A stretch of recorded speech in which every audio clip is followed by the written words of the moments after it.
Everyone in the mansion fears two people: the Korean Mafia boss at the head of the table, and the woman sitting beside him, the fiancée rumored to make men disappear without raising her voice. So when a black curvy maid walks into the dining room, no one looks at her twice. She is just there to serve, to stay quiet, to survive. She notices everything: the late-night phone calls taken far from the cameras, the way the fiancé never changes clothes near mirrors, the thin wire hidden where no careless criminal would ever leave it. Still, she keeps her head. The maid places the tray on the table, looks the boss straight in the eye, and calmly says, "I'm better than this." The room goes silent. Everyone waits for her punishment. Everyone assumes she just made the worst mistake of her life. They don't realize something yet. She didn't just quit. She already finished what she came here to do. Before the story continues, let me say this. If any of these stories comfort you, entertain you, or make you feel understood, please subscribe. It's free, but it means everything to this channel. Now, let's continue. The mansion breathed money and menace in equal measure. Marble floors so polished they reflected the fear in people's eyes. Crystal chandeliers that cost more than most people earned in a lifetime. And silence. The kind of silence that came from everyone being too terrified to speak above a whisper. Amara had been working here for 3 months. 3 months of keeping her eyes down, her voice soft, her presence forgettable. She was good at being invisible, had been practicing it her whole life. A black woman in a Korean Mafia household wasn't expected to be anything but background noise. The help, the furniture that occasionally moved. She preferred it that way. Growing up in Southside Chicago, Amara had learned early that invisibility was a survival skill. Her mother had worked 3 jobs, cleaning offices at night, serving lunch at a diner, doing laundry for a dry cleaner on weekends. Amara had watched her become a ghost in her own life, fading into the background of other people's stories. She'd learned the art of it, how to move quietly, how to keep your face neutral, how to make people forget you were in the room 30 seconds after you left. But she'd also learned something her mother never had: how to use that invisibility as a weapon. Every morning at 5:47 a.m., she arrived through the service entrance. The timing was specific, calculated. 5:45 was too early. The night guards were still alert, paying attention. 5:50 was too late. The day shift would be arriving, and there'd be overlap, more eyes to navigate. But 5:47 a.m. was the sweet spot, the moment when the night guards were exhausted and thinking about going home, and the day shift hadn't yet clocked in. Amara never varied her time by more than 2 minutes. Gray uniform pressed crisp. She ironed it herself every night, taking care with the seams, the collar, making sure no wrinkle would catch someone's eye. Hair pulled back tight into a bun so severe it gave her headaches for the first month until her scalp adjusted. No jewelry except the small silver cross her grandmother had given her, worn inside her shirt where no one could see it. No makeup, no nail polish, nothing that would make anyone look twice. She'd tried makeup the first week, subtle. Just a bit of mascara, a touch of lip gloss. One of Min Jun's lieutenants had noticed, had looked at her, had kept looking at her. She'd gone home that night and scrubbed her face raw. Never made that mistake again. By 6:15, she'd have the boss's coffee ready. Exactly 3 sugars, a splash of cream, temperature between 160 and 165 degrees Fahrenheit. She'd bought a cooking thermometer with her first paycheck, tested it 20 times to make sure it was accurate. 1 degree off, and the last maid had been sent home with a broken wrist. They said it was an accident, said she'd slipped on the wet floor, fallen wrong. Amara had seen the security footage, had found it in the trash bin of the security office when she was emptying wastebaskets. The maid hadn't slipped. Min Jun had grabbed her arm when the coffee was too hot, twisted it until something cracked. Then he'd calmly called his personal doctor, had the woman treated, and fired her the same day with a non-disclosure agreement and enough money to keep her quiet. The footage had been deleted within an hour, but Amara had seen it, had memorized every detail. She kept the coffee temperature perfect. The household staff consisted of 12 people, but only 6 remained when she'd started. The others had disappeared, some fired, some simply gone, their rooms cleared overnight as if they'd never existed. There was Kim, the head of household staff, a woman in her 50s who'd worked for Min-jun's father before him. She moved like a woman walking on ice that might crack at any moment, spoke in whispers, flinched at sudden movements. There was Park, the head chef, who cooked elaborate meals that Min-jun barely touched. He had a scar across his left palm that he never talked about, but Amara had noticed it was exactly the width of a knife blade. There was Chen, the driver, who saw everything and said nothing. He'd been there the longest, 7 years. That alone told Amara he knew how to survive. There was young Ji-woo, only 19, who cleaned the guest rooms and cried silently in the supply closet when she thought no one was around. She wouldn't last much longer. She was too visible in her fear. There was Mikhail, the head of security, a Russian man built like a tank who coordinated the guards with military precision. He was fair, professional, and absolutely terrifying when he needed to be. And there was Amara, the new maid, the invisible one. Nobody asked questions. Questions got you noticed, and being noticed in this house was dangerous. But Amara noticed everything. She had a system, developed over years of cleaning other people's spaces. In her previous job at a hotel, she'd learned that people revealed themselves in what they left behind. A businessman's room told you about his marriage. Photographs faced down meant trouble at home. A woman's bathroom showed her insecurities, expensive creams hidden in the back of cabinets, diet pills tucked under the sink. This mansion was the same, just higher stakes. She noticed that the Korean Mafia boss Kang Min-jun took exactly 4 phone calls every morning between 7 and 7:30 a.m., always in the East Wing study, always with the door locked, always emerging with his jaw tighter than before. The first call came at 7:03 a.m., never later than 7:05. Min-jun's voice would be calm, respectful. That was his father. Amara had pieced it together from the way he said "yes, sir" and "I understand" in Korean. The old man still pulled strings from his retirement villa in Jeju Island. The second call at 7:12 was business. Numbers, shipments, payments.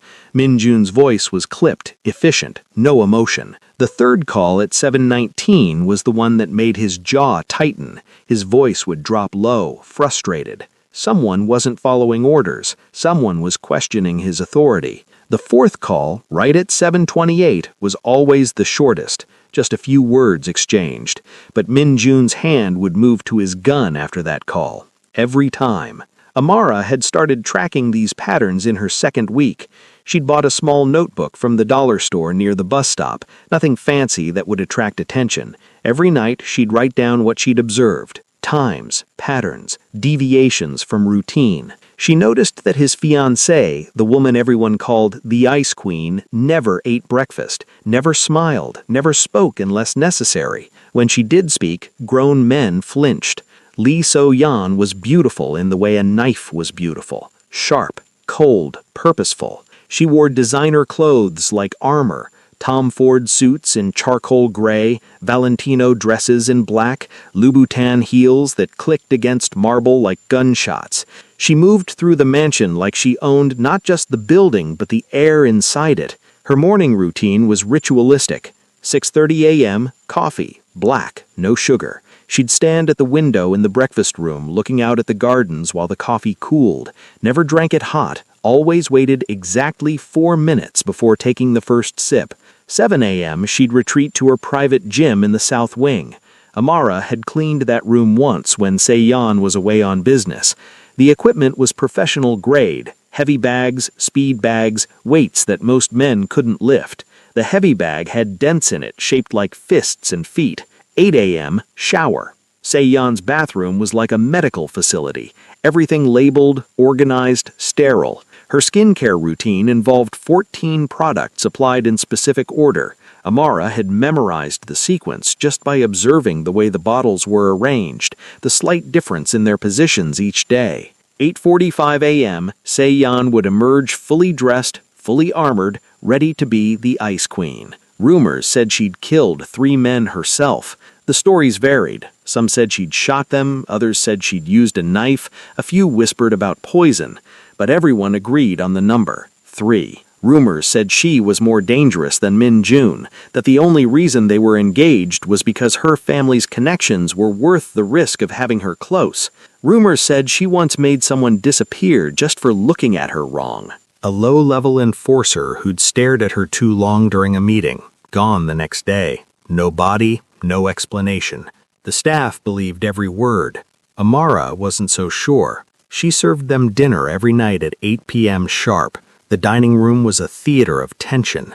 20-foot ceilings with crown molding that probably cost more than Amara's childhood home. A table that could seat 30 but only ever held 2. Walls lined with artwork that Amara recognized from her art history classes in community college. A Rothko, a Basquiat, what looked like an original Warhol.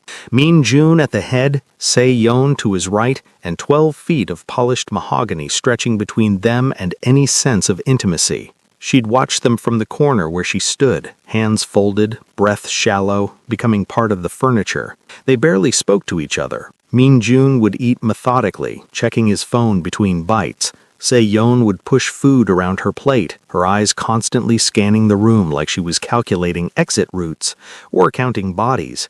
But sometimes, not often, but sometimes, Amara would catch something else. A glance between them that lasted a second too long, the way Min-jun's hand would move toward Se-yeon's arm but stop short of touching her, the way Se-yeon's expression would soften fractionally when she thought no one was looking. There was history there, something beneath the ice and violence. More wine, Se-yeon would say without looking up.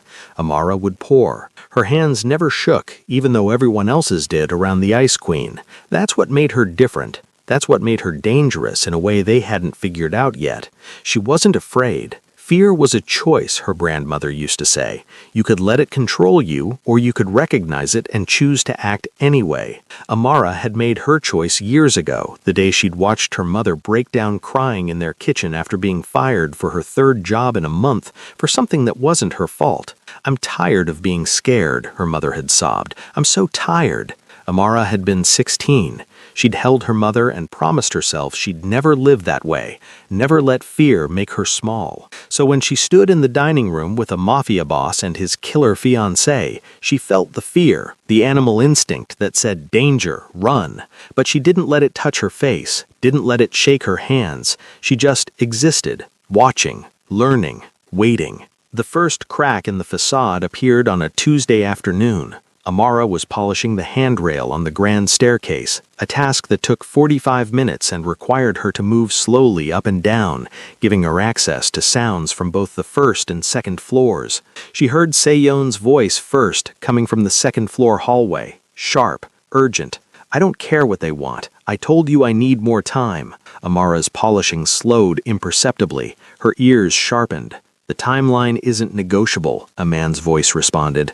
Unfamiliar, American accent, no regional markers. "You've had 6 months already. 6 months isn't enough to build the kind of case you want. If I rush this, he'll suspect. If he suspects, I'm dead, and you get nothing." Case? Amara's mind filed that away, even as her hand continued its circular motions on the brass rail. "The director wants results. The operation has cost—" "I know what it's cost," Se-yeon cut him off. "I'm living it, but if you push me, if you change the parameters now, everything falls apart." Silence. Amara counted the seconds. 11, 12, 13. "You have 8 weeks, the man said finally. "After that, we pull you out whether you're ready or not." "That's suicide." "That's an order." Footsteps. The man was leaving. Amara heard a door open and close, the fire exit at the end of the hallway. Se-yeon used that entrance sometimes when she didn't want to be seen coming and going. Amara continued polishing, her mind working. Operation, timeline, director, pull you out. Se-yeon wasn't who everyone thought she was. It started with the phone calls, but it became something more when Amara found the wire. She was making Se-yeon's bed on a Thursday morning. Hospital corners, no wrinkles, pillows arranged exactly 2.3 inches from the headboard, just the way Se-yeon liked them. Her hand brushed against something that didn't belong, a thin thread of black cable, no thicker than dental floss, tucked under the edge of the mattress, connected to something small and square hidden in the bed frame. Her first instinct was to pull her hand back and pretend she hadn't seen it. That was the smart move, the safe move, but her hand didn't move. A recording device, or a transmitter. She could see where the cable ran, tucked into the seam of the mattress, down the bed frame, disappearing into a hole drilled into the floor that was so small she'd never had noticed it if she was looking. Normal people didn't wire their own bedrooms. Normal people didn't need to record conversations in their own homes, unless they were recording someone else, or unless they were being monitored by someone else. Amara's hands continued smoothing the duvet as her mind raced through possibilities. If Se-Yeon had placed this device herself, it meant she was surveilling the room, maybe to monitor who came in while she was gone, or to record conversations for some purpose. If someone else had placed it, then Se-Yeon was being monitored, watched, every moment in her bedroom recorded. The question was, did Se-Yeon know about it? Amara finished making the bed exactly as she always did. Didn't touch the wire, didn't investigate further. Left the room in perfect order. But that night, when she went back to her tiny room in the staff quarters, 8 feet by 10 feet, barely large enough for a twin bed and a dresser, she pulled out her notebook from its hiding spot under her mattress. She'd chosen the hiding spot carefully. Under the mattress was obvious, the first place anyone would look, but there was a rip in the fabric on the underside where the springs had torn through. She'd tucked the notebook into that tear, between the springs and the outer fabric, and wrote, Week 4, Thursday, Se-Yeon, recording device under mattress, bed frame, black cable, approximately 1 millimeter diameter, runs into floor, professional installation. Then she flipped back through her previous entries, 43 of them now, patterns she'd been tracking since her first week. Week 1, Tuesday, Min-June, 4 phone calls, 7 to 7:30 a.m. Pattern consistent. Week 1, Friday. Se-Yeon left mansion 2:17 p.m. Returned 6:43 p.m. No shopping bags. Clothes unchanged. Week 2, Monday. Guard rotation changes at 11:17 p.m. 6-minute gap in coverage. Service entrance. Week 2, Wednesday. Min-June meeting with 3 men, Japanese accents. Yakuza? Duration 2.5 hours. Week 3, Tuesday. Overheard Se-Yeon phone call. Need more time. Operation. Director wants results. Each entry was dated, timed, detailed. Together, they painted a picture that none of the individual pieces could show. Amara wasn't just a maid. She'd never been just a maid. She'd taken this job deliberately, had researched Min-Jun's household for 3 months before applying, had learned everything she could about his organization, his routines, his vulnerabilities. Not because she was law enforcement, she wasn't. Not because she was working for a rival organization, she wasn't that either. But because 2 years ago, her cousin Marcus had disappeared. A good kid, 23 years old, studying computer science at Northwestern. He'd gotten mixed up with some people, needed money for tuition, took a job that seemed legitimate but wasn't. The last text Amara had received from him, I think I'm in over my head. These Korean guys aren't who they said they were. If something happens, he'd never finished the message. The police said he'd probably run off. Young black man, they said, probably mixed up in drugs or gangs. They barely investigated. But Amara had investigated, had traced the phone number Marcus had been texting, had followed the trail to a shipping company that turned out to be a front, had dug deeper until she found the name Kang Min-Jun. She'd spent a year learning everything about his operation, another 6 months positioning herself to get hired, 3 months inside, and she still didn't know what had happened to Marcus. But she was getting closer. The notebook wasn't just observations, it was evidence, it was insurance, it was ammunition, and now she had one more piece. Se-Yeon was working some kind of operation against Min-Jun. That could be useful. Min-Jun's patterns were clockwork. Mafia bosses had to be. Unpredictability was weakness, and weakness got you killed. 6 a.m., coffee in the East Wing study. 7:30 a.m., gym in the basement. Weights, never cardio. 30 minutes exactly. He'd emerge sweating but never exhausted, like he was afraid to push himself to actual fatigue where he might be vulnerable. 9 a.m., first round of meetings with his lieutenants in the conference room on the second floor. 1 p.m., lunch, always alone, always in his office. He never ate with his men, never showed the vulnerability of appetite in front of them. 3 p.m., more meetings, sometimes in the house, sometimes he'd leave in his armored SUV with Chen driving and 4 guards in the follow car. 8 p.m., dinner with Se-yeon. 11 p.m., one final phone call from his bedroom. This call was different from the morning ones, quieter. His voice would soften. Sometimes I could hear him speaking in what sounded like terms of endearment in Korean, though she couldn't make out the words. Someone he cared about. Someone outside the organization. Amara had his schedule memorized, had everyone's schedule memorized. But Se-yeon's pattern was different, irregular. Strategic. Some days she'd be in the mansion all morning. Other days she'd disappear for hours with no explanation. The guards never questioned her. Min-jun never asked where she went. That was strange.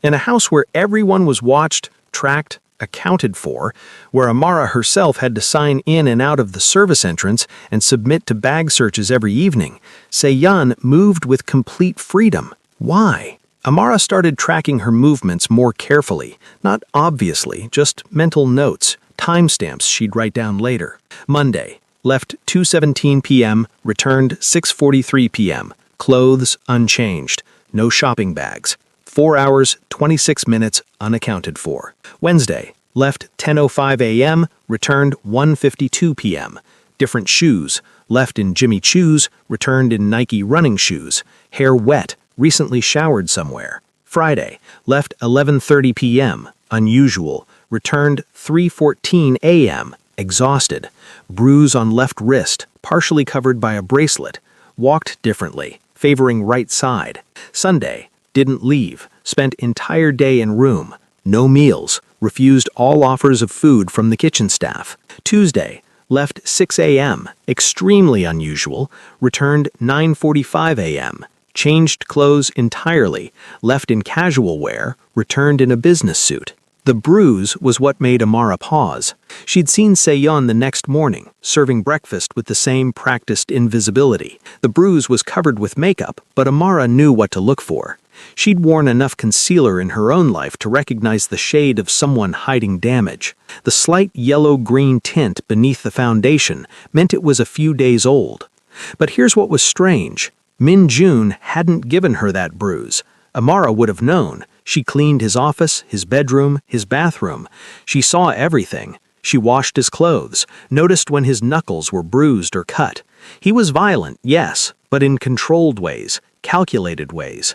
When he hurt someone, it was deliberate, targeted, and he'd usually have Chen dispose of any evidence. That bruise on Se-yeon was defensive, the kind you got blocking a blow or being grabbed during a struggle. The angle was wrong for an offensive strike. Se-yeon was fighting someone, just not Min-jun. Amara added the observation to her notebook, then spent an hour that night cross-referencing the dates of Se-yeon's absences with Min-jun's schedule. A pattern emerged. Every time Se-yeon left during the day, Min-jun had meetings scheduled with his lieutenants, big meetings, important ones, strategy sessions about shipments, payments, territory disputes. She was never there for those meetings.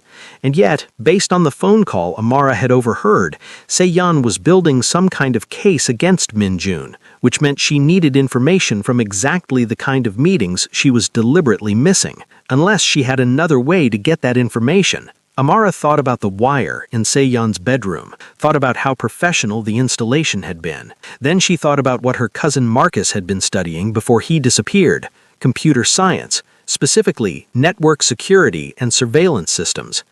If you wanted to monitor a house full of criminals, Amara thought, you wouldn't just bug one room, you'd bug everything. The next day, she started looking for cameras. If you're watching this from somewhere in the world right now, drop a comment and let me know where you're from.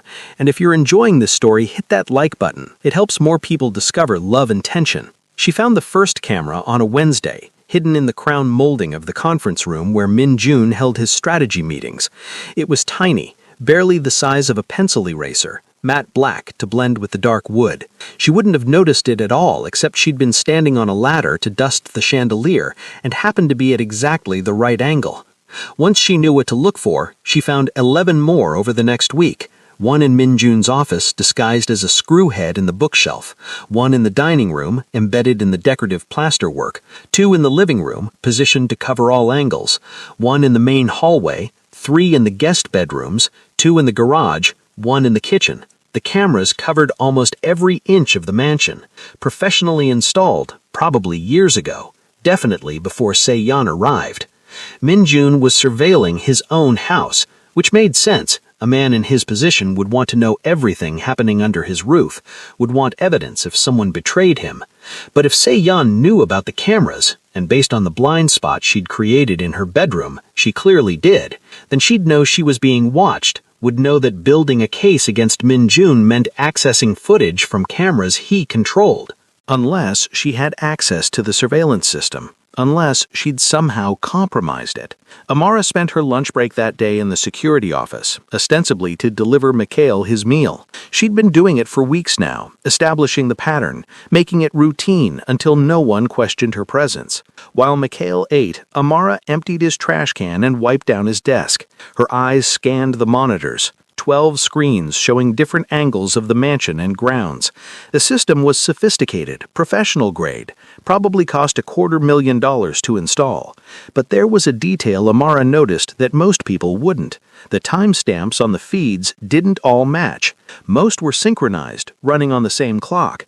But 2 cameras, the one in the conference room and the one in Min-jun's office, had timestamps that were 3 seconds behind the others. 3 seconds. Barely noticeable, but once you saw it, you couldn't unsee it. Those feeds had been tampered with. Someone had access to the system and was creating a delay, probably to edit footage, remove segments, or copy files before they were stored on the main server. Amara knew with absolute certainty who that someone was. Se-yeon wasn't just building a case against Min-jun. She'd hacked his own surveillance system and was using it against him. Every meeting, every conversation, every illegal order, she had it all on video, and he had no idea. That took skill. That took resources. That took backing from an organization with serious technical capabilities. FBI, Amara thought. Has to be. That night she added to her notebook, Se-yeon, federal agent, almost certainly FBI, has compromised mansion surveillance system. Access to all footage. Min-jun doesn't know. Estimated timeline to arrest, 4 to 8 weeks based on standard investigation procedures. And then, after a long pause, she added, Marcus, no connection to Se-yeon's operation found yet. Must be separate investigation or cold case. Keep searching. It happened on a Thursday. Amara was polishing silver in the dining room, a mindless task that let her listen to everything happening in the adjacent rooms. The walls in the mansion were thick, designed to contain sound, but the ventilation system was old, installed when the house was built in the 1920s. Large ducts ran through the walls, connecting rooms, carrying sound if you knew where to position yourself. Amara had mapped the entire ventilation system in her first month, had tested which vents carried sound from which rooms, had found the perfect spots to stand where she could hear multiple conversations at once. Min-jun and 2 of his lieutenants were in the study. The door was closed, but their voices carried through the air vent near the ceiling, the one disguised behind an ornate decorative grate. Don't trust her, one lieutenant was saying. His voice was tight with barely controlled anger. This was Kim Tae-sung, Min-jun's second in command, former military, expert marksman, suspected of at least a dozen kills. He'd never liked Se-yeon. She's been too quiet, too compliant. She knows what happens if she steps out of line. That was Min-jun. Cold and certain. His voice had the particular flatness it got when he was suppressing emotion. Does she? Because last week she canceled 3 of your meetings without explanation. 3! And Tuesday she was gone for 6 hours. 6 hours, and nobody knows where. Amara's hands continued their circular motions on the silver platter, her ears straining. Se-yeon has her own operations, Min-jun said, finally. I don't control every aspect of her life. You should. The second lieutenant spoke up now. This was Park Jin-ho, younger than Tae-sung, but just as deadly. He ran the gambling operations and had a reputation for creative violence. She's a liability. The Yakuza are already asking questions about her. The triads want to know who she's connected to, and she won't tell us anything. She doesn't have to. She's my fiancée, not my employee. That's exactly the problem. Tae-sung's voice rose slightly. You're thinking with your dick instead of your head. She shows up out of nowhere 2 years ago with connections we can't verify. Her family history doesn't check out. I had someone look into it. The Lee family in Busan she claims to be from, they've never heard of her. Silence. Heavy. Dangerous. Amara's pulse quickened, but her hands remained steady on the silver. Are you questioning my judgment? Min-jun's voice dropped to a lethal whisper. I'm questioning your blind spot, Tae-sung said, and I'm not the only one. The men are talking. They think she's a plant. Police, feds, maybe even Yakuza trying to infiltrate us. The men can think whatever they want. Seon stays. Even if she's the reason we lost the shipment last month, even if she's feeding information to our enemies, another slam. Definitely a fist on a desk this time. We lost that shipment because someone in your crew talked to their girlfriend after too many drinks, Min-jun said. I had Chen deal with both of them. Don't deflect blame onto Se-yeon because you can't keep your own people in line. That's convenient, Jin-ho said quietly. The moment we start questioning her, suddenly it's everyone else's fault. Get out! Min-jun's voice was archaic. Both of you, and if I hear one more word about Se-yeon from either of you, we'll have a very different conversation. Footsteps, the sound of a door opening and closing. Then, silence. Amara finished polishing the platter and moved to the next piece of silver. Her mind was cataloging everything she'd heard. They suspected Se-yeon. They didn't trust her. But Min-jun was protecting her anyway. Why? The obvious answer was love, or whatever passed for it in a world like this, but Amara didn't think Min-jun was capable of that kind of vulnerability. He was too careful, too controlled, unless Se-yeon had something on him, unless their engagement was transactional, protection for her, something valuable for him. What could an undercover federal agent possibly offer a mafia boss that would make him defend her against his own men? The answer came 3 days later. Amara was changing the sheets in Se-yeon's bedroom when she noticed it. The full-length mirror in the corner, an ornate piece with a gilded frame that probably cost more than Amara would earn in 5 years, was positioned strangely, not against the wall like normal mirrors, but angled away from the bed, away from the closet, away from the bathroom door, away from anywhere Se-yeon would naturally need to see herself. Amara paused in her sheet changing, looking at her own reflection in the glass. Then she walked closer, examining the frame. No cameras visible, no obvious wires, but when she looked at the angle again, she understood. The mirror was positioned so that anyone standing in this room couldn't be filmed from certain angles in the ceiling. It created a blind spot from the surveillance cameras hidden in the crown molding. Se-yeon knew exactly where the cameras were, and she'd arranged her private space to avoid them. That meant 2 things. First, she had counter-surveillance training, probably extensive, the kind you got from government agencies, not from growing up in the criminal underworld. Second, she knew Min-jun was watching her, and she was staying anyway. Why? Amara finished making the bed, her mind working through possibilities. If you were an undercover agent and you knew you were being surveilled, you'd either blow your cover and get out, or B, use that knowledge to your advantage. Se-yeon was doing option B. She'd created blind spots where she could have private phone calls, private moments without Min-jun knowing. But she was staying close, staying in character, continuing to play the role of his fiancée. The case had to be massive, worth the risk, worth putting yourself in danger every single day for months or years. Amara thought about her cousin Marcus, thought about how one kid getting mixed up with the wrong people had led to his disappearance. How many other people had Min-jun's organization destroyed? How many bodies would Se-yeon need to justify staying in this house? That night, Amara added to her notebook. Se-yeon knows about cameras, has created blind spots, counter-surveillance training confirmed, professional, not amateur, staying despite knowledge of surveillance, high-value target, Major operation. She stared at the words for a long time, then added one more line. Question. What is Min Jun getting out of this arrangement that makes protecting her worth alienating his own men? The answer came 3 days later. Amara was changing the sheets in Se-yeon's bedroom when she noticed it. The full-length mirror in the corner, an ornate piece with a gilded frame that probably cost more than Amara would earn in 5 years, was positioned strangely, not against the wall like normal mirrors, but angled away from the bed, away from the closet, away from the bathroom door, away from anywhere Se-yeon would naturally need to see herself. Amara paused in her sheep changing, looking at her own reflection in the glass. Then she walked closer, examining the frame.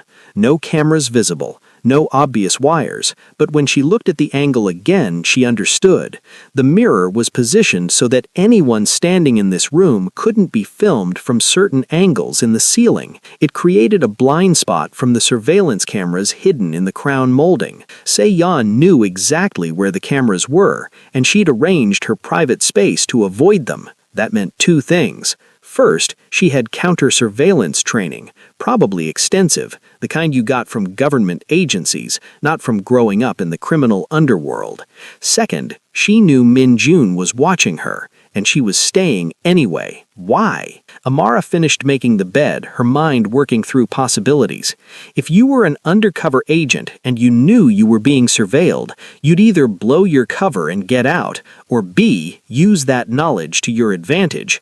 Se-yeon was doing option B. She'd created blind spots where she could have private phone calls, private moments without Min Jun knowing. But she was staying close, staying in character, continuing to play the role of his fiancée. The case had to be massive, worth the risk, worth putting yourself in danger every single day for months or years. Amara thought about her cousin Marcus, thought about how one kid getting mixed up with the wrong people had led to his disappearance. How many other people had Min Jun's organization destroyed? How many bodies would Se-yeon need to justify staying in this house? That night, Amara added to her notebook, Se-yeon knows about cameras, has created blind spots, counter-surveillance training confirmed, professional, not amateur, staying despite knowledge of surveillance, high-value target, major operation. She stared at the words for a long time, then added one more line. Question. What is Min Jun getting out of this arrangement that makes protecting her worth alienating his own men? The answer came when Amara was cleaning Min Jun's office on a Tuesday afternoon. She'd been in this room hundreds of times, had dusted every surface, emptied every trash can, straightened every paper on his desk, but she'd never found anything particularly revealing. Min Jun was too careful to leave evidence lying around.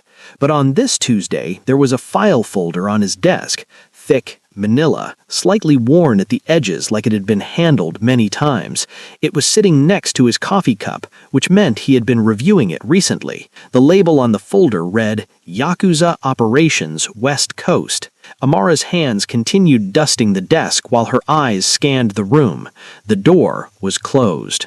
The camera in the bookcase had a blind spot. She'd mapped it weeks ago, where someone standing at the desk couldn't be seen clearly. She positioned herself in that blind spot, opened the folder. Inside were surveillance photos, documents, financial records, everything you'd need to understand the Yakuza's operations on the entire West Coast, distribution networks, key players, weak points in their organization. This was intelligence, detailed, comprehensive, recent intelligence, the kind of intelligence that would take years to gather, the kind that could start a war between criminal organizations, or end one. And in the bottom right corner of one of the documents, Amara saw a small notation in handwriting she recognized as Se-yeon's. Verified 315. Contact maintains access. Se-yeon wasn't just investigating Min Jun, she was feeding him intelligence on his rivals, making herself valuable, making herself indispensable. That's why he protected her. That's why he defended her against his own men's suspicions. She was giving him the keys to the kingdom, information that would let him outmaneuver, outthink, and eventually destroy his competition. But why would a federal agent help a criminal organization destroy its rivals? The answer came to Amara slowly, like pieces of a puzzle falling into place.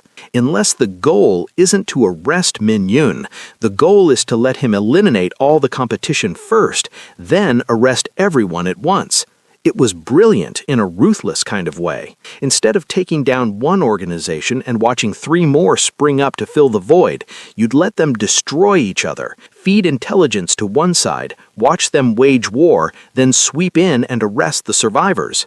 Se-Yun wasn't building a case against just Min Yun. She was building a case against the entire criminal infrastructure of the West Coast, and Min Yun had no idea he was being used as a weapon against his own world.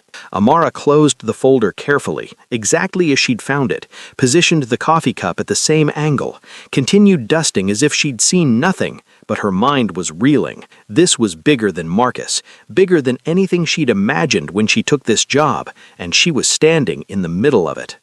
The tension in the mansion had been building for days. Amara could feel it in the way the guards moved, faster, more alert, hands resting on weapons instead of hanging loose, in the way Min Yun snapped at his staff over tiny infractions, coffee 2 degrees too cold, a shirt with a microscopic wrinkle, in the way Se-Yun had stopped sleeping. Amara knew because she'd walked past Se-Yun's room at 3 a.m. on 3 consecutive nights to get cleaning supplies from the storage closet, and each time the light had been on under the door. The sound of quiet pacing. Once she'd heard what sounded like someone crying, but so softly it might have been her imagination.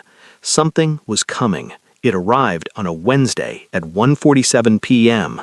Amara was serving lunch to Min Yun in his study, a simple meal of rice, grilled fish, and vegetables that he barely touched, when the door burst open. No knock, no warning, just Kim Tae-sung, his second-in-command, storming in with his face flushed red and a phone clutched in his hand. "We have a problem," he said in Korean. Amara understood every word but kept her face carefully neutral, standing by the doorway with the lunch tray still in her hands. "What problem?" Min Yun's voice was ice, but Amara could see the tension in his shoulders. The shipment was intercepted. Federal agents, Port of Oakland, they knew the exact route, the exact time, the exact container number. Everything. Min Yun stood slowly, his chair scraping against the hardwood floor. How? Someone talked. Someone from inside. Tae-sung's voice was shaking with barely controlled rage. "This is the 3rd shipment in 4 months. 3.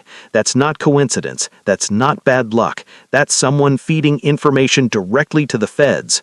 Who knew about this shipment? Your inner circle. Me, Jin-ho, Chen, Park in the kitchen, and..." His eyes flickered to where Amara stood, then moved past her toward the direction of Se-Yun's room. "And her." Min Yun's hand moved to the gun at his hip. Amara had never seen him draw it before, but his fingers wrapped around the grip with practiced ease. "Get out," he told Tae-sung. "Boss, you need to hear this. I had someone run the numbers. Every shipment we've lost, every operation that's gone sideways, every time the feds have been in exactly the right place at the right time, it all started after she arrived, 2 years ago. The timeline matches perfectly. I said, get out." "She's a federal agent," Tae-sung was almost shouting now. "She has to be. Nobody else explains the pattern, and if you can't see that, if you're too..." Min Yun moved faster than Amara would have thought was possible for a man his size. One moment he was behind his desk. The next he had Tae-sung pressed against the wall, forearm across his throat, gun pressed under his chin. "Finish that sentence," Min Yun said quietly.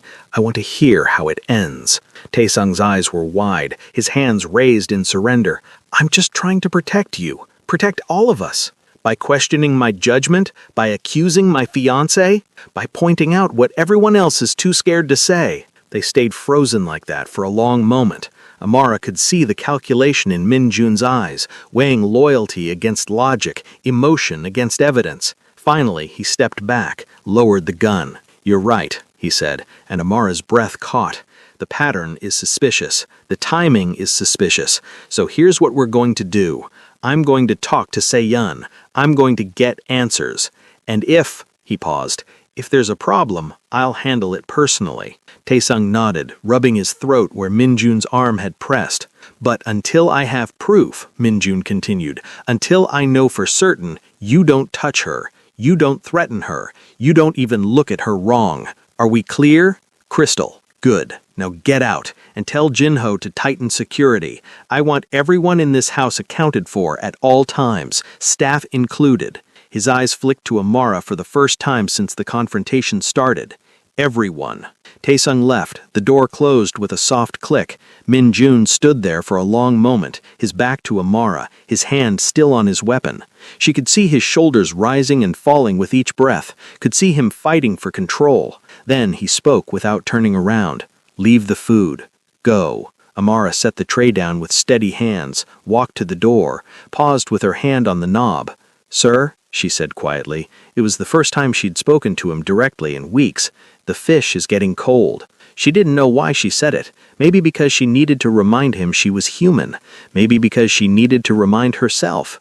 Maybe because in that moment she saw something in the set of his shoulders that looked almost like grief. Minjun didn't respond, didn't turn around. Amara left, but she didn't go far. That night, the mansion erupted.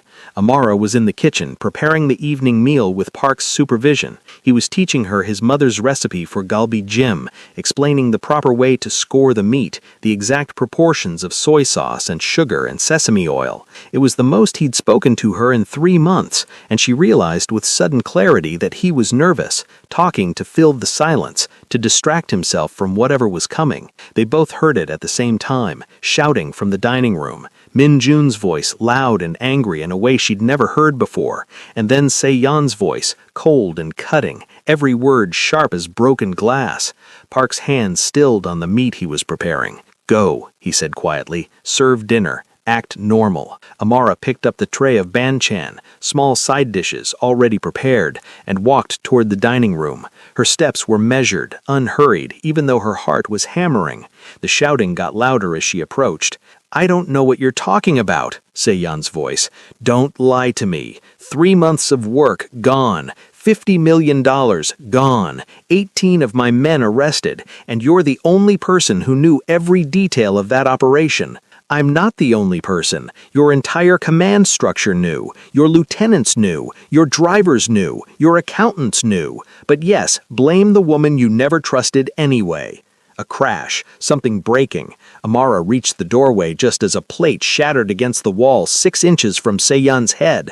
But Se-yeon hadn't moved from her chair, hadn't flinched. She sat perfectly still, her hands folded on the table, her expression carved from ice. Give me one reason not to kill you right now, Minjun said. He was standing over her, his fist clenched, shards of broken porcelain at his feet. His face was flushed, a vein visible in his temple. Because you need me, Se-yeon's voice was perfectly calm. The Yakuza won't deal with you without my connections. The triads respect me more than they respect you. You kill me, you lose access to every intelligence source I've cultivated over 2 years. You lose the advantage I've given you over every rival in 3 states. Then maybe I lose everything. Maybe I'd rather lose everything than keep a snake in my own house. Then you're more of a fool than your father thought. The words hung in the air like poison. Minjun's hand shot out, grabbing Se-yeon to the throat. She still didn't react, didn't fight, just looked at him with those cold eyes. My father? His voice was barely a whisper. What do you know about my father? I know he warned you about me. Called you 2 weeks ago and told you to be careful. Told you I was too good to be true. Se-yeon's voice was strained but steady. I know you ignored him. I know you chose me over his advice, and I know that's eating you alive right now. Minjun's grip tightened. Amara could see Se-yeon's face starting to turn red. Dinner is ready, Amara said. Her voice cut through the room like a blade. Both of them turned to look at her.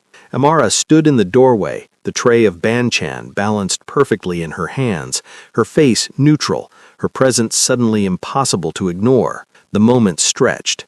Minjun's hand loosened slightly on Se-yeon's throat. Set the table, he said finally, his voice hoarse. Amara moved into the room with the same calm efficiency she'd displayed every night for 14 weeks. She stepped around the broken porcelain, set down small dishes of kimchi, pickled radish, seasoned spinach, poured water into crystal glasses, arranged silverware with mechanical precision. The whole time she could feel both of them watching her. Minjun had released Seyon and stepped back, but his hand remained near his gun. Seyon was rubbing her throat, her eyes tracking Amara's every movement. When she was finished, Amara stepped back into her usual position by the wall, hands folded, eyes down, invisible again. But her mind was racing. Seyon just confirmed she's been feeding him intelligence, confirmed his father suspects her, confirmed she's been playing both sides, and she did it in front of me. That was deliberate. Had to be. Seyon was too careful to make that kind of mistake. She wanted Amara to know. But why? The meal passed in poisonous silence. Neither of them ate. Seyon drank 3 glasses of wine, each one faster than the last. Minjun kept checking his phone, his jaw working like he was grinding his teeth to powder. Finally, he stood. "We'll finish this conversation later," he told Seyon.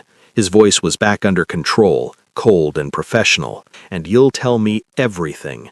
Every contact, every source, every lie you've told me. Everything. Or what? Or I let Tae-sung have his way. And believe me, he has very creative ideas about how to get information from people who don't want to share." He walked out without another word. Seyon remained seated, staring at her untouched plate.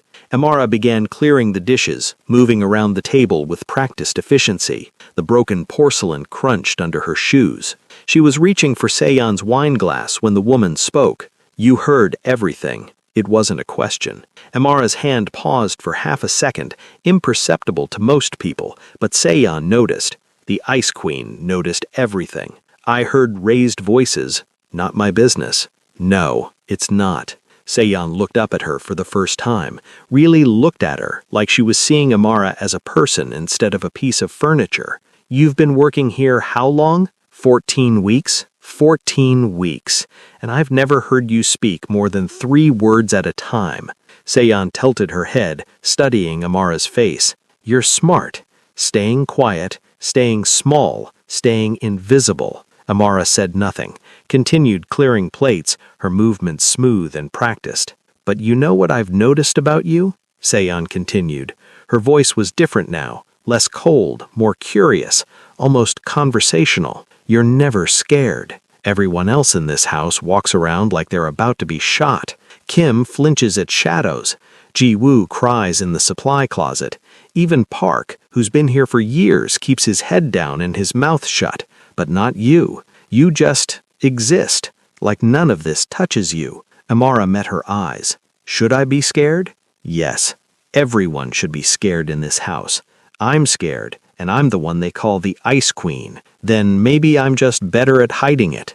A ghost of smile crossed Seyon's face, the first genuine expression Amara had ever seen from her. "Maybe. Or maybe you're hiding something else entirely." She stood, smoothing her dress with hands that trembled slightly. Up close, Amara could see the red marks on her throat where Minjun had grabbed her, could see the exhaustion around her eyes, the tension in her shoulders. "Tell me something," Seyon said quietly. "If you saw someone in danger, would you help them, or would you stay invisible?" It was a test, or a plea, maybe both. "Depends on the danger," Amara said carefully, "and whether helping would just get us both killed." "Smart answer." Seyon picked up her purse from the sideboard. "I'm going to my room. Don't disturb me tonight. Don't let anyone disturb me." "Can you do that?" "I'm just the maid." "Right, just the maid." Seyon walked toward the door, then paused. Without turning around, she said, "The service entrance. There's a camera blind spot. 6 minutes. Every night at 11:17. You didn't hear that from me." She laughed. Amara stood alone in the dining room with the dirty dishes and the weight of what had just happened. Seyon had just told her how to escape, or how to help someone else escape. That night, Amara opened her notebook and wrote, "Week 14, Wednesday. Minjun suspects Seyon of being informant. Confrontation. 3 shipments lost, 18 men arrested. $50 million gone. Federal involvement confirmed. Pattern too obvious. She's running out of time. Seyon told me about service entrance blind spot. Deliberate. She knows I'm not just a maid. Question. What does she want from me? And then, after a long pause, decision point approaching. Marcus is still missing. No leads. No answers. But this is bigger than Marcus now. This is bigger than revenge. If Seyon dies, Minjun's organization continues. If she succeeds, maybe it all comes down. Maybe I finally get answers about what happened to my cousin. Choose, observe, or act. She stared at those words for a long time, thought about her mother, exhausted and broken, thought about Marcus, probably dead in an unmarked grave somewhere, thought about all the other people like her, people trying to survive, who'd been chewed up and spit out by organizations like this, thought about Seyon, who was probably lying in bed right now in her carefully arranged blind spot, knowing that tomorrow might be the day she died. Amara made her decision. She was better than this. Amara made her move on a Friday morning. She'd spent the entire night weighing her options, running through scenarios, calculating risks. By dawn, she knew what she had to do. It was dangerous. It could get her killed, but staying silent was becoming just as dangerous. And more than that, staying silent meant being complicit, meant watching another person disappear and doing nothing. She was done doing nothing. She waited until 10:05 a.m., when Seyon always left for her mysterious appointments and Minjun was locked in meetings with his lieutenants. Then she went to Seyon's room. The door was unlocked. Careless or deliberate? Amara slipped inside, closing the door softly behind her. She'd cleaned this room 100 times, but never like this. Never with purpose beyond making a bed or dusting a surface. Now she moved with clinical precision, checking every corner, every hiding place. She went straight to the bed, to the spot where she'd found the wire weeks ago. It was still there, still transmitting, the tiny device tucked into the bed frame. She didn't touch it, didn't need to. Instead, she pulled out her phone and took 3 quick photos: the wire, the transmitter, the serial numbers visible on the device. Then she went to the closet. Seyon's clothes hung in color-coordinated rows, blacks and grays and dark blues, the uniform of someone who never wanted to stand out. Amara pushed through them methodically, checking pockets, checking linings, feeling for anything hidden. In the jacket Seyon had worn on Wednesday, a tailored Armani blazer in charcoal gray, she found it. A business card, plain white cardstock, no name, no logo, no company, just a phone number and 3 letters printed in simple black font, FBI. Amara's breath caught. FBI. Not an informant, not a mole, an agent. Everything clicked into place with sudden crystalline clarity. The weird hours, the unexplained absences, the bruises, the phone calls about operations and deadlines and the director, the counter-surveillance awareness, the wire hidden in her own bedroom, not to record herself, but to record everyone else, the intelligence she'd been feeding Minjun about his rivals. Seyon was federal law enforcement, deep undercover, playing the role of the Ice Queen, the Mafia boss's fiancée, while building a massive case against organized crime from the inside.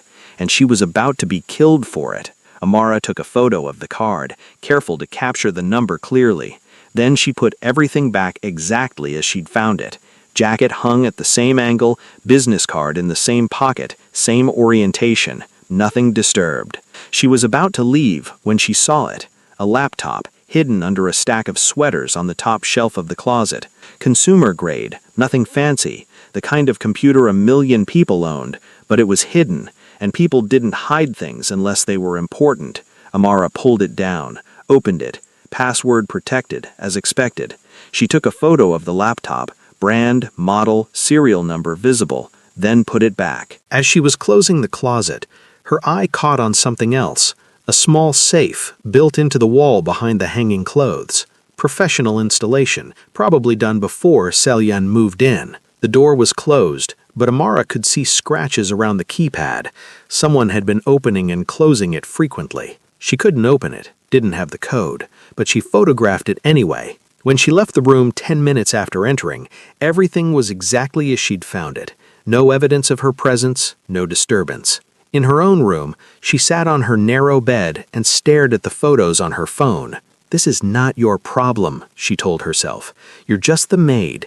Keep your head down, stay invisible, survive." But another voice, quieter, stronger, whispered back, "You're better than this. Marcus would want you to be better than this." She looked at the photo of the FBI card, at the phone number printed there. One call, that's all it would take. One anonymous call to that number, warning them that their agent was compromised, that her cover was blown, that she had days, maybe hours, before Min-jun made his move. But what if the FBI already knew? What if pulling her out would ruin months or years of work? What if saving Selyun meant letting Min-jun's organization continue? Or worse, what if the FBI didn't care? What if Selyun was expendable to them? Just another asset they were willing to sacrifice for the larger operation. Amara thought about all the information she'd collected over the past 15 weeks, all the observations in her notebook, the patterns, the schedules, the vulnerabilities. She had something the FBI didn't have, real-time intelligence from inside the mansion. She knew things Selyun couldn't possibly know because she was too visible, too watched. Amara knew about the camera blind spots, knew about the guard rotations, knew about Min-jun's patterns, his meetings, his weaknesses, knew about the Yakuza intelligence file, about the internal suspicions, about the timeline. She could give Selyun something more valuable than a warning. She could give her a way out. The final pieces fell into place on a Tuesday. Amara was dusting the hallway outside Min-jun's office, a task that put her within earshot of his phone conversations, when she heard him talking to someone. His door was cracked open just enough for sound to escape, and his voice had the particular tone it got when he was making arrangements he didn't want interrupted. "Friday night. After dinner, Chen will drive her to the usual spot. Make it look like an accident. Car off the road, maybe. Fire would be better. Destroys evidence." A pause while whoever was on the other end responded. "I don't care how. Just make sure she doesn't suffer. She was..." His voice caught slightly. "She mattered to me once. Maybe still does. But this is business. She betrayed us. She has to go." Another pause. Longer this time. No second chances, no warnings, no opportunities to run. She's too smart, too well trained. If she gets even a hint that we're coming, she'll disappear, and we'll never find her. So it has to be clean. It has to be final. He hung up. Amara's hands kept moving over the antique table she was dusting, but her mind was locked on those words. Friday night, after dinner, Chen will drive her to the usual spot. 4 days. Selyun had 4 days to live. That night, Amara pulled out her notebook and read through every entry she'd made over the past 16 weeks. All the observations, all the patterns, all the pieces of the puzzle she'd been assembling without fully realizing what the complete picture would show. Week 1, guard rotation, camera blind spots, Min-jun's schedule. Week 4, recording device in Selyun's room, FBI card in jacket pocket. Week 8, Yakuza intelligence file, Selyun feeding information to Min-jun. Week 11, counter-surveillance awareness, blind spots deliberately created. Week 14, cover blown, timeline collapsed, 4 days to execution. She had all the pieces. Now she just needed to put them together in the right order. Amara opened to a fresh page and began to write. Not observations this time. A plan. The mansion felt different tonight. Heavier. Like the air itself knew what was coming. Like the walls were holding their breath. Amara prepared dinner with the same mechanical precision she always used. But inside, she was running through the plan one more time, checking every detail, looking for flaws. Roasted duck, Min-jun's favorite. Seasonal vegetables prepared exactly the way he liked them. A wine from his private collection. A 2005 Chateau Margaux that cost $4,000 a bottle. She'd requested it specifically, told Park it was for a special occasion. He hadn't asked what occasion. He'd just nodded and retrieved it from the wine cellar. She could feel the eyes on her as she worked, the guards watching more carefully than usual, the other staff members keeping their distance, like they could sense something was about to happen and wanted to be nowhere near the blast radius. Even Park was quieter than normal. He helped her plate the dishes without his usual running commentary, his movements mechanical. "You should take tomorrow off," he said quietly as she was carrying the first course toward the dining room. "Call in sick. Stay home." "Why?" Amara kept her voice neutral. "Just trust me. Tomorrow is not a good day to be in this house." So he knew. Of course he knew. In a house like this, everyone knew when death was coming. They just pretended not to see it. At 7:45 p.m., she carried the first course into the dining room. Min-jun sat at the head of the table, checking his phone. He was dressed more formally than usual, a suit instead of his usual business casual, his hair freshly cut, his shoes polished, like he was going to a funeral. In a way, he was. Se-yeon sat beside him, her face as cold and composed as ever, but Amara could see the tension in her shoulders, the way her hand rested near her purse, near whatever weapon she kept hidden there. She was wearing all black tonight, a simple dress, elegant and expensive, funeral clothes. She knew. Somehow, she knew. "Wine," Min-jun said without looking up. Amara poured.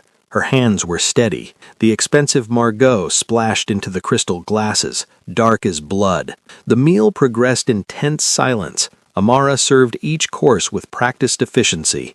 The duck, perfectly roasted, the vegetables, the side dishes, standing in her usual spot by the wall between deliveries.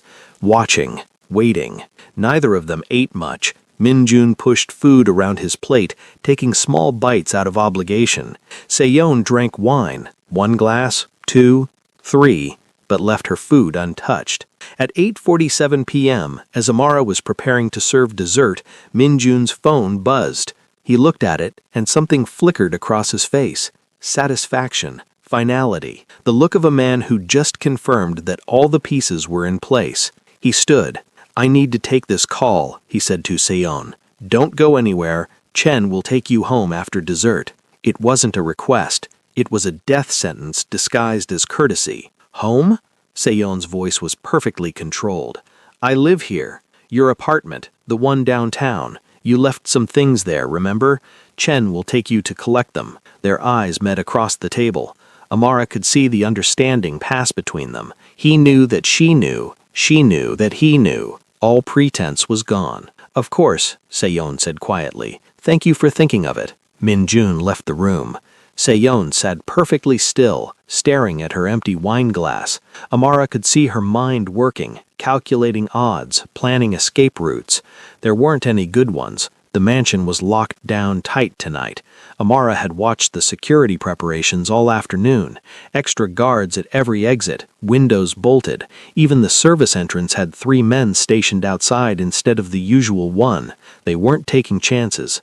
Chen was waiting in the garage with the car running. 2 more men would be in the follow vehicle. They'd drive Se-yeon to some remote location, probably the industrial district by the docks, where gunshots wouldn't attract attention, and make it look like an accident. She had maybe an hour to live. Amara picked up the dessert tray, a simple arrangement of fresh fruit and expensive chocolates, and turned toward the kitchen. Then she paused. This was the moment, the decision point she'd been circling for weeks. She turned back, set the tray down on the table, looked Se-yeon directly in the eye, and said clearly and calmly, "I'm better than this." The room went silent. Not just quiet, silent in a way that felt like the world had stopped breathing, like time itself had paused to listen. Se-yeon's eyes widened fractionally. It was the first time Amara had ever seen genuine surprise on the Ice Queen's face. The mask slipped just for a second, and underneath it Amara saw something she hadn't expected. Hope. "What did you just say?" Se-yeon's voice was barely a whisper. Amara didn't repeat herself. Instead, she reached into the pocket of her uniform and pulled out a small flash drive, standard USB, the cheap kind you could buy at any office supply store. Nothing special about it except what was stored on it. She set it on the table between them. "Everything you need is on here," Amara said.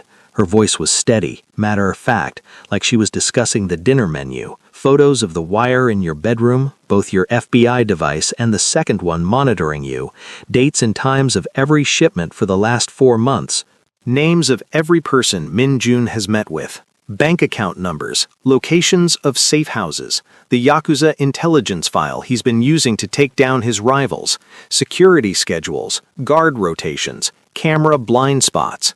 Si-Yan stared at the flash drive like it was a bomb or a miracle. How did you... I clean this house. I'm in every room. I hear every conversation. I see everything. Amara's voice was calm, but her heart was hammering. This was it, the point of no return. Nobody notices the maid. Why? Si-Yan's hand moved toward the flash drive but stopped short of touching it, like she was afraid it might disappear. Why would you risk this if Min-Jun finds out? Because you're going to die tonight if you don't have leverage, and I'm tired of watching people die in this house. Amara glanced toward the door, listening for footsteps. They had maybe 2 more minutes before Min-Jun came back. My cousin disappeared 18 months ago. Marcus Johnson, 23 years old. He was working for Min-Jun's organization, didn't know what he was getting into until it was too late. I came here to find out what happened to him. Did you? No, but I found something bigger. I found you. I found evidence of a federal operation that could take down every organized crime syndicate on the West Coast, and I realized that's worth more than my revenge. Footsteps in the hallway. Min-Jun returning. Amara picked up her tray. The service entrance, back left corner. There's a gap in the security coverage between 11:17 and 11:23 p.m. tonight. 6 minutes. The guard switches positions and the cameras reset their recording cycle. You'll have to move fast. There's a rental car parked 2 blocks north, silver Honda, keys under the driver's side wheel well, untraceable to me or you. Si-Yan's hand closed around the flash drive. Come with me. No. Amara's voice was firm. I stay. If I disappear the same night you do, they'll know someone helped you. I'm more useful here, cleaning up your trail. They'll kill you. Only if they figure it out, and I've been invisible for 16 weeks. I can stay invisible a little longer. Amara moved toward the door as Min-Jun's shadow appeared in the hallway. 11:17. Don't be late. She passed Min-Jun in the doorway, eyes down, tray balanced perfectly. Just the maid, just the furniture. Behind her, she heard him say, "Ready to go?" and Si-Yan's voice cold as ever. Of course. Amara was mopping the second-floor hallway, the perfect excuse to be near the service entrance, when she saw Si-Yan slip out of her room. No bags, no coat, just the black dress and the flash drive hidden somewhere on her person. Their eyes met for one brief second. Si-Yan gave the smallest nod. Then she was gone, moving through the blind spot Amara had mapped weeks ago, down the service stairs, out the back entrance during the precise 6-minute window when nobody was watching. Amara continued mopping, counting the seconds in her head. 1 minute, 2 minutes, 3. At 4 minutes, she heard shouting from downstairs. Chen's voice panicked. She's gone! The Ice Queen is gone! Chaos erupted. Guards running, phones ringing, Min-Jun's voice roaring orders. Amara kept mopping, her face carefully neutral, her heart pounding so hard she thought it might burst through her chest. They came for her in the early morning hours. Not Min-Jun. He was too smart to dirty his own hands. Tae-Sung and 2 guards pulling her out of bed, dragging her to the basement interrogation room she'd always known existed, but had never seen. They questioned her for 3 hours. Where was Si-Yan? Had she seen anything? Heard anything? Who had helped her escape?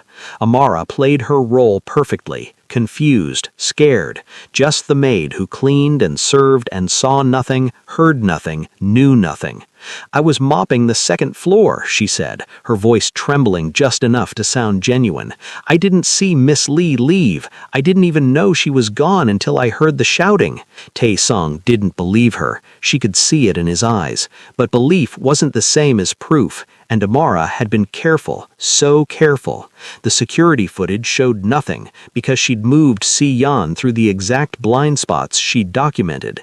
The guard rotations checked out. Amara had been exactly where she said she was at exactly the right times. There was no evidence, no connection. Finally, exhausted and frustrated, they let her go. If I find out you had anything to do with this, Tae-Sung said quietly as she was leaving, I'll kill you myself. I understand, but I didn't, I swear. The FBI raid came at dawn. 40 agents, tactical teams, helicopters. They hit the mansion and 6 other locations simultaneously, arresting Min Jun, his entire command structure, and 73 members of his organization. The evidence was overwhelming. Security footage from inside the mansion, the same footage Min Jun had been using to monitor his own people, now turned against him. Financial records, communication logs, testimony from a confidential informant who'd spent 2 years embedded in the organization. The news called it the largest organized crime takedown in West Coast history. Amara watched the coverage from her tiny apartment in a different part of the city. She'd quit her job at the mansion 2 weeks earlier, citing family emergency, and disappeared into the background like she'd never existed. On her coffee table sat a package that had arrived that morning. No return address. Inside, a burner phone with one message saved.